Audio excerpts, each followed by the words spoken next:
빌립보서 2장 5절에서 11절까지 봅니다. 너희 안에 이 마음을 품으라. 곧 그리스도 예수의 마음이니 그는 근본 하나님의 본체시나 하나님과 동등됨을 취할 것으로 여기지 아니하시고 오히려 자기를 비워 종의 형체를 가지사 사람들과 같이 되셨고 사람의 모양으로 나타나서 자기를 낮추시고 죽기까지 복종하셨으니 곧 십자가에 죽으심이라. 이러므로 하나님 그를 지극히 높여 모든 이름 위에 뛰어난 이름을 주사 하늘에 있는 자들과 땅에 있는 자들과 땅 아래에 있는 자들로 모든 무릎을 예수 이름 꿇게 하시고 모든 입으로 예수 그리스도를 주라 시인하여 하나님 아버지께 영광을 돌리게 하셨느니라. 아멘. 사막에서 기도하고 있는 교부에게 사탄이 나타나서 빛의 사자로 둔갑해서 유혹했다고 합니다. 그래서 천사의 모습을 하고 가서 나는 가브리엘 천사고 하나님이 내게 메시지를 주어서 중요한 메시지를 가지고 내게 왔다. 그렇게 이야기했더니 그 교부가 반응하기를 관심도 없이 다시 생각하셔야 되겠습니다.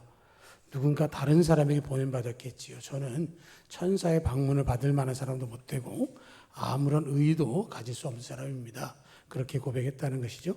그래서 사탄이 그를 유혹하려고 하다가 실패하고 떠나면서 겸손한 자는 나도 유혹할 수 없다. 그런 말을 남겼다고 합니다.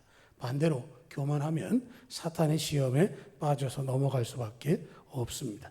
오늘 말씀 가운데 사도 바울은 너희 안에 이 마음을 품으라 곧 그리스도 예수의 마음이니 라고 이야기를 합니다. 우리가 예수 믿는다라고 하는 말은 크게 두 가지로 정리가 되는데 하나는 예수를 믿고 구원을 받는 것입니다. 예수님 외에는 구원받을 만한 이름을 누구에게도 허락하지 않으셨기 때문에 예수님을 믿기만 하면 누구든지 구원을 받습니다. 더 말할 것도 없이 구원받기 위해서는 예수님을 믿어야 하고요. 두 번째로는 예수님의 이름으로 구원받았으면 이제 그때로부터 믿는 자의 삶을 살아가야 하는 것이죠. 예수님을 본받아서 예수님을 따라가는 것입니다. 그래서 베드로서 1장에도 보면 이로써 그 보배롭고 지극히 큰 약속을 우리에게 주사 이 약속으로 말미암아 너희가 정욕 때문에 세상에 썩어질 것을 피하여 신성한 성품에 참여하는 자가 되게 하려 함이라 이렇게 말씀을 합니다. 신성한 성품에 참여한다라고 한 말은 하나님을 성품을 가지고 예수 그리스도를 닮아가는 것을 이야기하는 것이죠. 그러니까 이 말씀 가운데 생각해 보면 너희가 믿었느냐 구원받았느냐 그러면 너희의 삶을 통해서 그리스도를 닮은 것을 드러내라 하는 이야기를 하고 있는 것이죠. 이 말씀을 하는 것은 우리에게 그런 가능성이 있음을 이야기하고 있는 것이고 이를 위해서 하나님께서 우리를 구원해 주셨다라고 하는 것이고 예수님도 제자들에게 말씀하실 때 하늘에 계신 너희 아버지의 온전하심과 같이 너희도 온전하라 하고 말씀하셨습니다. 온전하다라고 하는 것은 구석진대가 없는 것을 이야기하는 것이고 우리가 하나님 앞에서 구원받은 자로서 하나님의 은혜를 입고 주님을 닮아가야 된다는 말씀을 다시금 강조해서 주시는 말씀이고요. 사도 바울은 빌립보 교회를 향해서 이 마음을 가질 것을 분명하게 이야기하고 있는 것은 빌립보 교회만큼 사도 바울의 사역에 협력했던 교회가 많지 않습니다. 사도 바울이 복음을 전해서 세웠던 수많은 교회들 가운데 특별히 빌립보 마게도냐 지교의 첫 성이었던 이곳에서는 바울을 위해서 에바브루디도를 파송해서 옥바라지를 하고 또 루디아나 귀신 들렸던 여종이나 감옥의 간수장이 협력해서 하나님의 일을 감당해서 교회를 든든히 세워갈 수 있었고 그렇기 때문에 그 빌립보 교회 안에서 정말로 그리스도를 닮아가는 그리스도인이 많기를 간절히 바라는 마음으로 사도 바울이 그들을 권면하는 것이죠.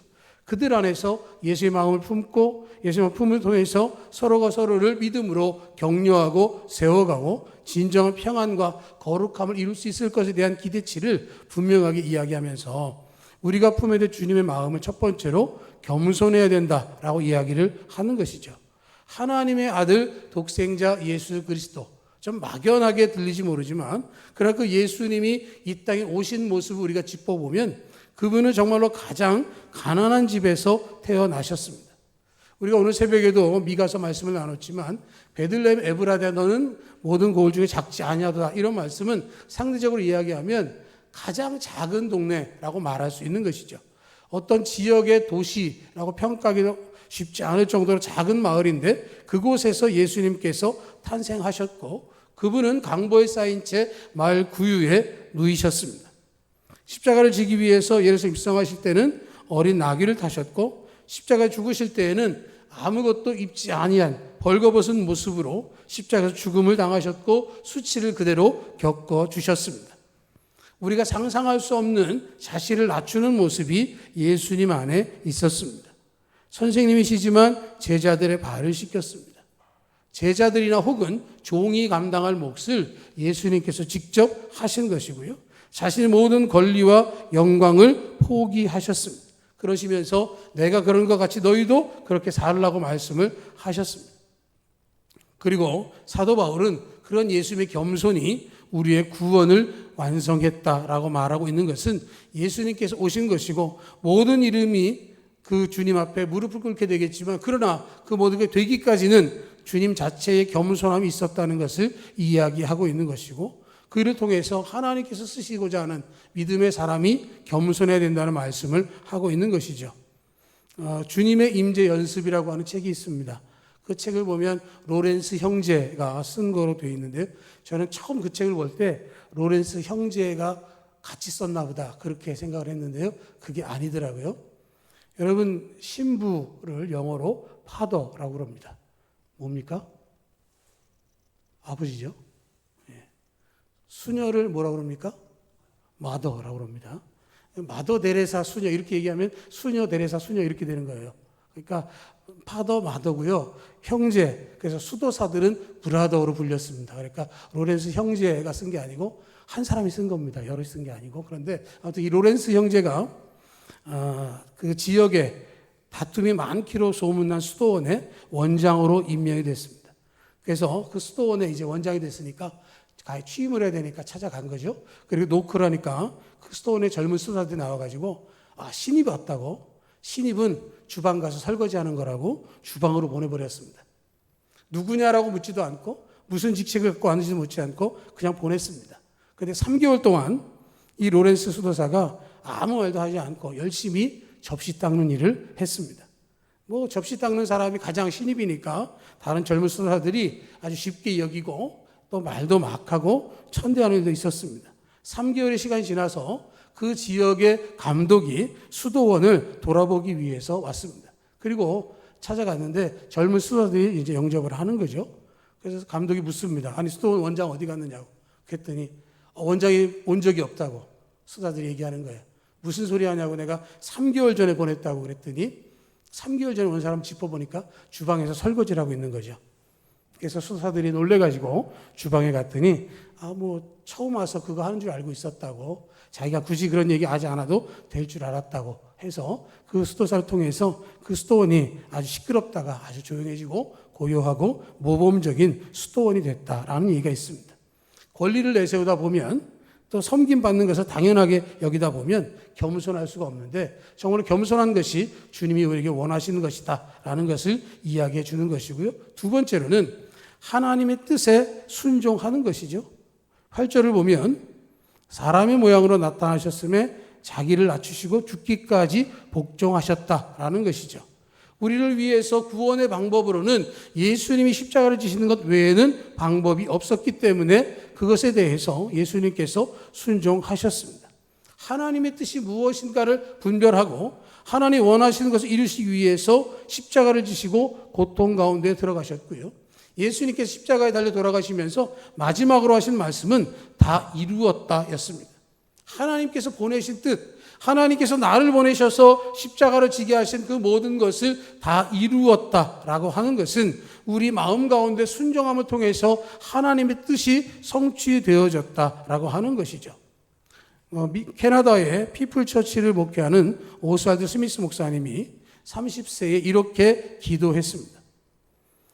많은 사람들에게 복음을 전하는 큰 교회 목사보다도 전 세계를 돌아다니며 설교하는 부흥 강사보다도 하나님의 뜻을 알고 그것에 따라서 살아가는 목사가 되기를 원합니다 하고 하나님께 기도했습니다. 하나님의 뜻이 무엇인지를 분별하고 그 일을 이루기 위해서 최선을 다하는 목회를 열심을 하는 가운데에 그 교회에 하나님께서 은혜를 베푸셔서 한 교회가 선교사를 500명을 파송을 했고요. 그 500명의 선교사를 돌아보다 보니까 선교지를 다니게 되고 선교지에서 말씀을 전하는 부흥사가 되어졌습니다. 하나님께 하나님의 뜻대로 하기를 원한다라고 하는 간절함이 있었을 때 오히려 하나님께서는 그에게 큰 욕심을 채우는 것이 아니라 순종한 것에 대한 결과물로 보도록 만들어 주셨습니다. 전에도 한번 말씀드렸지만 저보다 한 기수 앞에서 제 군대에 군종을 했던 신수일 목사라고 있습니다. 지금 포항에서 목회하고 있는데 포항에서 100년 넘은 교회에서 목회하다가 성령 사역에 대한 갈증이 있어서 교회를 개척했습니다.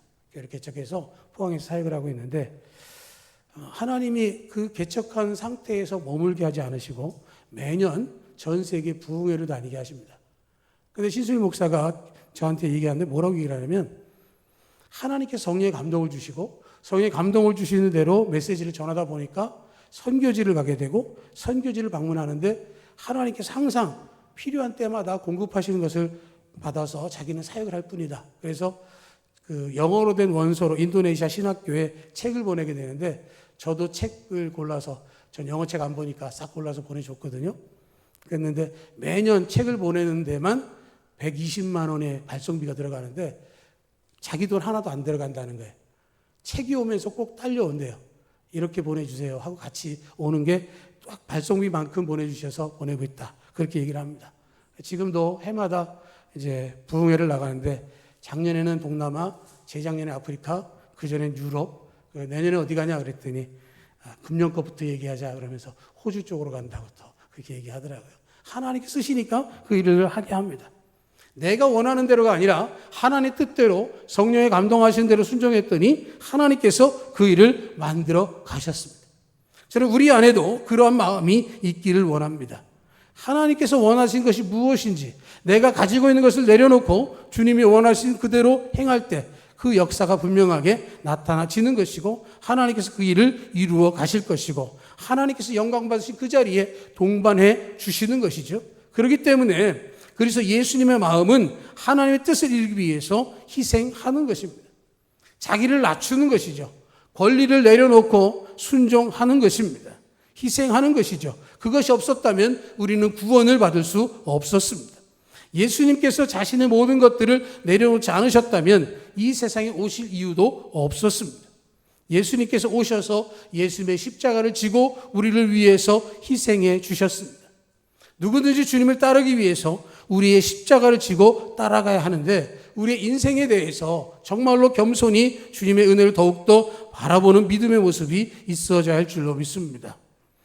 키에르 케고르는 이렇게 얘기했습니다. 인생은 60부터가 아니라 십자가를 지면서부터다라고 말을 했습니다. 십자가 정신으로 희생할 때 하나님의 역사가 우리 삶 속에서 나타나게 되어지는 것이죠.